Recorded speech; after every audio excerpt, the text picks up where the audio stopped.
ட்ரெய்லரை பார்க்கும்போது இதுல மங்காத்தாக்கு மேல இருக்கணும். சொல்லும்போது வருங்க இதா இருக்குங்க.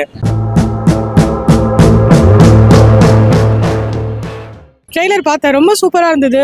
அஜித் வந்து வழக்கம் போல் அவரோட பெஸ்ட்டை வந்து பக்காவாக கொடுத்துருக்காரு. ஸோ ட்ரீட்க்கு ஃபேன்ஸ்க்கு வந்து ஒரு பயங்கர ட்ரீட்டாக தான் இருக்கும் இந்த படம். மேபி பயங்கர ஹிட் ஆகிறதுக்கும் நிறைய சான்சஸ் இருக்குது. பார்ப்போம், நாங்களும் வெயிட் பண்ணிட்டு இருக்கோம் ஈகராக. என்னைக்கு வந்து வந்தால் தான் தெரியும்.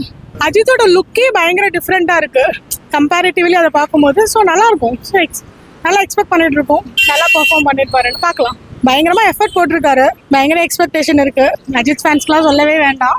ஸோ அவங்களுக்குலாம் பெரிய ஒரு விருந்தாவே இந்த படம் இருக்கும்னு நினைக்கிறேன் நான். நல்லா நடிச்சிருந்தார் அஜித். அவர் வழக்கம் போல் அவரோட எஃபர்ட் எப்பவுமே போட்டுற மாதிரி பயங்கரமாக போட்டிருக்காரு. ஸோ அவரோட பெஸ்ட் என்றைக்குமே பக்காவாக கொடுத்துருக்காரு. அதில் எந்த ஒரு மாற்றமே கிடையாது. அந்த தீனா லுக்லாம் வந்து ரொம்ப சூப்பராக இருந்தது. ஏன்னா எனக்கு தீனா படம் ரொம்ப பிடிக்கும் அஜித். ஸோ அந்த லுக் பார்க்கும்போது ரொம்ப நல்லா இருந்தது. ஸோ எப்போ பார்க்கலாம் அப்படின்னு சொல்லி வெயிட் பண்ணிட்டு இருக்கோம் நாங்கள். ரொம்ப நல்லா இருக்கு. ஆக்சுவலாக யூஸ்வலாக இருக்கிறதுலேருந்து எல்லா தலை ஃபேன்ஸும் ரொம்ப லைக் பண்ணுவாங்க. அந்த பழைய ஓல்டு லுக்கெல்லாம் காமிச்சிருக்காங்க. அவருமே ரொம்ப நல்லா பண்ணிருக்காரு. ரொம்ப நாளாக வெயிட் பண்ணிட்டு இருக்கோம் இந்த மாதிரி பார்க்கணும் அப்படின்னு சொல்லிட்டு தான். அந்த ரெட்ரோ லுக்கில் அதே மாஸ் டைலாக்ஸோட ரொம்ப நல்லா பண்ணிருக்கேன். ஆக்சுவலாக நான் வந்து விஜய் ஃபேன், அது கண்டிப்பாக மென்ஷன் பண்ணே ஆகணும்.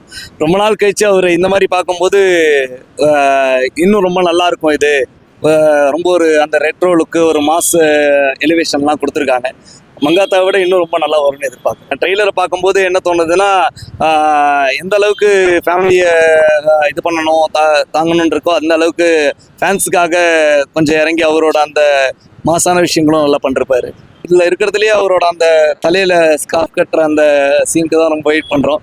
ஏன்னா ரொம்ப பின்னாடி அந்த மாதிரிலாம் ரொம்ப இதுவாக டவுன் டு இதுவாக காமிச்சு மாசாக காமிச்சு ரொம்ப நாள் ஆயிடுச்சு. ரொம்ப டீசெண்டாக காட்டணும், ஒரு மாதிரி ஃபுல் அண்ட் ஃபுல் கோட் ஷூட்லேயே இருக்கணும், அந்த மாதிரியே வச்சுருந்தாங்க. அஜித் தான் அவர் இதுதான் பண்ணணும் அப்படின்னு சொல்லி ஒரு மாதிரி வச்சுட்டாங்க. நீங்கள் சொல்கிறப்பல மங்காத்தா மாதிரி ஒரு மாச ஃபிலிமாக இருக்கும். அது வித்தியாசமாக இல்லை. ஆக்சுவலாக இதுக்கு தான் எதிர்பார்த்துட்டு இருக்கோம். இந்த மாதிரி தான் அவர் வரணும், இந்த மாதிரி நிறையா பண்ணணும். ஏன்னா அவருக்கு ஷூட் ஆகிற விஷயத்த வந்து பண்ண விடாமல் ரொம்ப இது பண்ணி வச்சுருந்தாங்க. இந்த மாதிரி இருந்தால் ரொம்ப நல்லா இருக்குன்னு நினச்சதும் அந்த மாதிரி வந்துருச்சு. நார்மலாக உள்ள ட்ரெய்லர் பார்க்கும்போது நமக்கு தோன்றதை விட இது பார்க்கும்போது ஃபர்ஸ்ட் டேவே நம்ம பார்க்கணும், FDFS பார்க்கணும், அந்த மாதிரி என்ஜாய் பண்ணணுங்கிற மாதிரி. ஸோ அஜித் ஃபேன் அப்படின்னா ஒரு எக்ஸ்பெக்டேஷனோட இருக்கிறேன். ஏன்னா இதுக்கு முன்னாடி வந்து விடாமுயற்சி வந்து எங்களுக்கு அவ்வளோ ஹோப் கொடுக்கல. ஸோ இந்த அக்லி வந்து நல்லா இருக்கும் அப்படின்றனால எக்ஸ்பெக்டேஷனோட இருக்கும். ஸோ சின்ஸ் தலை ஃபேன் அப்படின்றனால மோர் எக்ஸ்பெக்டேஷன்ஸ். தேங்க்யூ. இதில் மங்காத்தாக்கு மேலே இருக்கணும், அதுக்கு மேலே இருக்கிற மாதிரி எக்ஸ்பெக்ட் பண்ணுவோம். ஃபேன்ஸ், தலை ஃபேன்ஸ் எல்லாத்துக்குமே ஒரு என்ன சொல் பிளாக் பஸ்டர் கொடுக்குற அளவுக்கு ஒரு கண்டிப்பாக பண்ணியிருப்போம்.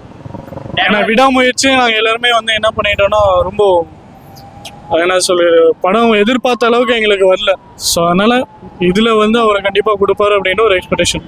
எஃபர்ட் அப்படின்னு எடுத்துக்கிட்டீங்க அப்படின்னா அவருடைய என்ன சொல்கிறது எல்லாம் ஒரு ஸ்டண்ட்டாக இருக்கட்டும், ஒரு டிரைவிங்காக இருக்கட்டும், ரேஸாக இருக்கட்டும், எல்லாத்துலேயுமே அவர் வந்து முழுக்க அவரை ஃபுல்லாக எஃபர்ட் போட்டு பண்ணுறாரு. ஸோ எந்த ஒரு டூப் இல்லாமல் தண்ணியே ஃபுல்லாக வந்து அதில் எக்ஸ்போஸ் பண்ணுறதுனால கண்டிப்பாக இந்த படம் நாங்கள் மோர் எக்ஸ்பெக்டேஷன்ஸோட வெயிட் பண்ணிட்டு இருக்கோம். எல்லா தேட்டர்ஸுமே கண்டிப்பாக இந்த படம் தான் இருக்கும். ப்ரோ ஃபர்ஸ்ட் ஆஃப் ஆல் பார்த்தீங்கன்னா இப்போ வந்த படம் லாஸ்ட் வந்து பார்த்தீங்களா, அதை வச்சு பார்த்தா ஓகே ஒரு இதாக இருக்கும், நல்லா இது பண்ணியிருந்தோம். பட் இது வந்து ரொம்ப நல்லா இருக்கும் எதிர்பார்க்குறேன். ஏன்னா விண்டேஜில் நிறையவே இருக்குது, வாலியாக இருக்கட்டும், அதெல்லாம் பார்த்தோன்னா என்ன சொல்கிறது, இப்போ ரீசனாக அந்த படம் வரைக்கும் முத கொண்டும் வேதாளம் முத கொண்டு ஸ்டெப்ஸாக இருக்கட்டும் எல்லாமே தான் இருப்பேன். சொல்லும் போது வருங்க இதாக இருக்குங்க. நல்லா நம்புகிறேன். ஏன்னா ஃபேன் பை மூமெண்ட்டாக இருக்கும். ஏன்னா எல்லாருமே ஃபேன் பாய் எடுத்துகிட்டு இருக்காங்க. கார்த்தி சுப்ராஜ்லேருந்து அண்டு தென் இப்போ நெல்சன் வரைக்கும் எல்லாரும் ஃபேன் பாய் எடுத்து வரிசையாக வந்துகிட்டே இருக்குது. இதுவும் அதே மாதிரி நினைக்கிறேன், நம்புகிறேன். ஏன்னா கடைசியாக மியூசிக் பண்ணது ஜி பிரகாஷ் வந்து கிரீடல் பண்ணார் லாஸ்ட்டாக. இப்போ அது ரொம்ப நாள் கழிச்சு பண்ணுறது அது ஒரு பெரிய இம்பாக்டாக இருக்கும். அதான் சொல்கிறேன், அவர் வந்து ஃபேன் பாய் மூமெண்ட் அவர் என்னென்ன யோசிச்சிருக்காரோ எல்லாமே கொண்டு வர ஆசைப்படுறாரு எனக்கு தெரிஞ்சு கண்டிப்பாக. ஏன்னா இப்போ இருக்க எல்லாருமே வந்து ஃபேன் பாய்ஸாக போயிட்டு டேரக்டர்ஸ் லிஸ்ட்டாக இருக்கட்டும், தென் ப்ரொடியூஸ் லிஸ்ட்டாக இருக்கட்டும், ஏன் வாய்ஸ் இப்போ மியூசிக் டேரக்டர்லேருந்து பாடுற சிங்கர்ஸ் வரைக்குமே எல்லாமே வந்து எங்கள் ஹீரோவுக்கு நாங்கள் இதான் பண்ணுவோம், எங்களோட தலைக்கு தான் பண்ணுவோம், தளபதி தான் பண்ணுவோம் சொல்லிட்டு அவங்க லிஸ்ட் பண்ணிச்சிட்டாங்க. அந்த வயசு பார்த்தோன்னா அது வாலியாக இருக்கட்டும், தீனாவாக இருக்கட்டும், ஏகன் முதற்கொண்டுமே வந்து இதில் ரிலீஸ் பண்ணியிருக்கமான்னு தோணுது லைக் பார்த்தோன்னா. ஏன்னா ஒரு கன் ஷாட்லேயுமே சரி, ஒரு டைலாக் ப்ரொனன்சியேஷன்லையுமே சரி, அந்த ஒரு லுக்காக இருக்கட்டும், அந்த டெலிவரியாக இருக்கட்டும், எல்லாமே வந்து அந்த வயசு தான் இருக்குது. என் தலைவருக்கு நான் இதான் பண்ணுவேன் அப்படின்னு ஒருத்தர் சொல்லி செஞ்சுட்டு இருக்காங்க. அந்த வயசு பார்த்தோன்னா நல்லா தான் இருக்கும் ப்ரோ. கண்டிப்பாக இந்த April 10 சரியான ஒரு டே தான்.